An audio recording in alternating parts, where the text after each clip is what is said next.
तो दोस्तों, आप सभी ने महाभारत तो देखी होगी।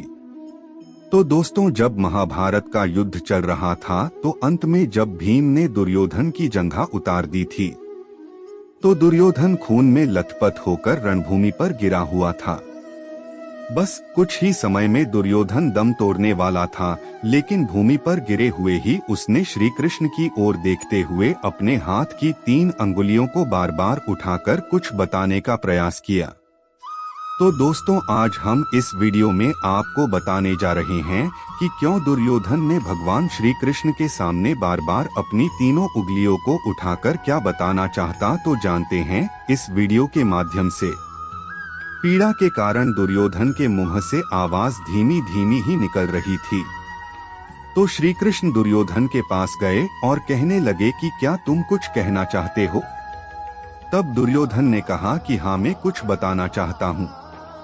तो दोस्तों, इस जानकारी को जानने से पहले वीडियो को लाइक, कमेंट और अगर आप हमारे इस चैनल पर नए हो तो चैनल को सब्सक्राइब भी कर लीजिए। तो दुर्योधन भगवान श्री कृष्ण को बताने लग गया कि उसने जो महाभारत का युद्ध हारा है, मैं इन 3 गलतियों के कारण ही हारा हूँ। इन्हीं 3 गलतियों के कारण वह युद्ध नहीं जीत सका और उसका यह हाल हुआ है। यदि मैं इन गलतियों को पहले ही पहचान लेता तो आज जीत का ताज मेरे सिर पर होता। दुर्योधन ने श्री कृष्ण को बताई 3 गलतियां। श्री कृष्ण ने सहजता से दुर्योधन से उसकी उन 3 गलतियों के बारे में पूछा तो उसने बताया, पहली गलती तो यह थी कि उसने स्वयं नारायण को चुनने के स्थान पर उनकी नारायणी सेना को चुना।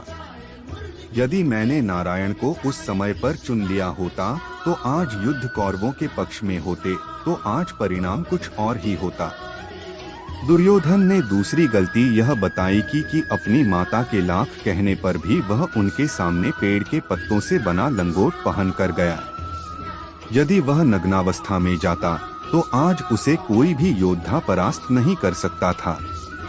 तीसरी और अंतिम गलती उसने की थी, वो थी युद्ध में आखिर में जाने की भूल। यदि वह पहले ही जाता तो कई बातों को समझ सकता था और शायद उसके भाई और मित्रों की जान बच जाती। असली कारण श्री कृष्ण ने विनम्रता से दुर्योधन की यह सारी बात सुनी। फिर भगवान श्री कृष्ण ने उससे कहा, तुम्हारी हार का मुख्य कारण ये सब नहीं है। तुम्हारा हार का असली कारण तो तुम्हारा अधर्मी व्यवहार और अपनी ही कुलवधू का वस्त्राहरण करवाना था। तुमने स्वयं अपने कर्मों से अपना भाग्य लिखा। श्री कृष्ण के कहने का तात्पर्य यह था कि तुम अपनी इन 3 गलतियों के कारण नहीं हारे, बल्कि तुम अधर्मी हो इसलिए हारे। यह सुनकर दुर्योधन को अपनी असली गलती का एहसास हो गया। तो दोस्तों, आप सभी को एक बात मैं बता देना चाहता हूँ कि भगवान श्री कृष्ण कभी भी कौरवों के साथ नहीं होते। यह उनकी ही लीला थी कि दुर्योधन ने उनकी जगह उनकी नारायणी सेना को मांग लिया। और दूसरी बात यह कि अगर दुर्योधन का शरीर का वह गुप्त अंग भी यदि वज्र के समान हो जाता तो भी उसे मारने की युक्ति ढूंढ ली जाती, क्योंकि सबसे कठिन तो जयद्रथ को मारना था, फिर भी उसे मारा। तीसरा यह कि यदि दुर्योधन युद्ध में पहले होता या आखिरी में, इससे कोई फर्क नहीं पड़ता, अंत में हार तो कौरवों की ही होना थी। अधर्मी थे कौरव, कर्ण सहित सभी कौरव पक्ष के लोग अधर्मी ही थे। कर्ण ने भी भरी सभा में द्रौपदी का अपमान किया था और उसने भी कोई कम पाप नहीं किए थे। अब सवाल यह उठता है कि कौरव पक्ष में गुरु द्रोणाचार्य और भीष्म जैसे ज्ञानी ध्यानी कई महारथी लोग थे, फिर भी उनके पक्ष को अधर्मी क्यों कहा गया? ऐसा क्यों? दरअसल जो सत्य का साथ देता है उसे धर्मी और जो असत्य का साथ देता है उसे अधर्मी कहा जाता है। भीष्म निश्चित ही विद्वान थे, लेकिन उन्होंने धर्म का साथ न देकर वचनबद्ध होने के कारण सिर्फ सिंहासन का साथ दिया। भीष्म ने अंबा, अंबिका और अंबालिका की भावनाओं को कुचलकर जो कार्य किया वह अमानवीय था। भरी सभा में जब द्रौपदी को निर्वस्त्र किया जा रहा था तो भीष्म चुप बैठे थे। भीष्म ने जानते बुझते दुर्योधन और शकुनी के अनैतिक और छलपूर्ण खेल को चलने दिया। भीष्म ने ऐसे कई अपराध किए थे जो किसी भी तरह से धर्म द्वारा उचित नहीं थे। पांडवों के जंगल चले जाने के बाद धृतराष्ट्र को सिंहासन मिला।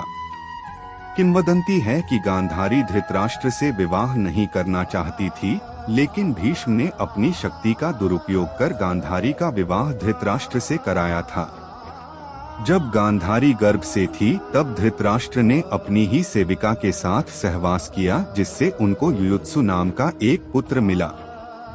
गांधारी के लाख समझाने के बावजूद धृतराष्ट्र ने अपने श्वशुर गांधारी के पिता और उसके पुत्रों गांधारी के भाई को आजीवन कारागार में डाल दिया था। मृत्यु से पहले गांधारी के पिता सुबाल ने धृतराष्ट्र से शकुनी को छोड़ने की विनती की, जो धृतराष्ट्र ने मान ली थी। दुर्योधन एक अधर्मी सोच का व्यक्ति था। उसकी जिद, अहंकार और लालच ने लोगों को युद्ध की आग में झोंक दिया था, इसलिए दुर्योधन को महाभारत का खलनायक कहा जाता है।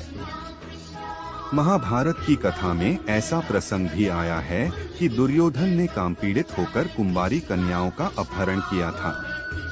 द्यूत क्रीड़ा में पांडवों के हार जाने पर जब दुर्योधन भरी सभा में द्रौपदी का अपमान कर रहा था, तब गांधारी ने भी इसका विरोध किया था, फिर भी दुर्योधन नहीं माना था। यह आचरण धर्म विरुद्ध ही तो था। जब दुर्योधन को लगा कि अब तो युद्ध होने वाला है, तो वह महाभारत युद्ध के अंतिम समय में अपनी माता के समक्ष नग्न खड़ा होने के लिए भी तैयार हो गया। महाभारत में दुर्योधन के अनाचार और अत्याचार के किस्से भरे पड़े हैं। पांडवों को बिना किसी अपराध के उसने ही तो जलाकर मारने की योजना को मंजूरी दी थी। तो दोस्तों, उम्मीद करता हूं कि ये जानकारी आपको अच्छी लगी होगी। हमारे चैनल के साथ अंत तक बने रहने के लिए आप सभी लोगों को दिल से धन्यवाद।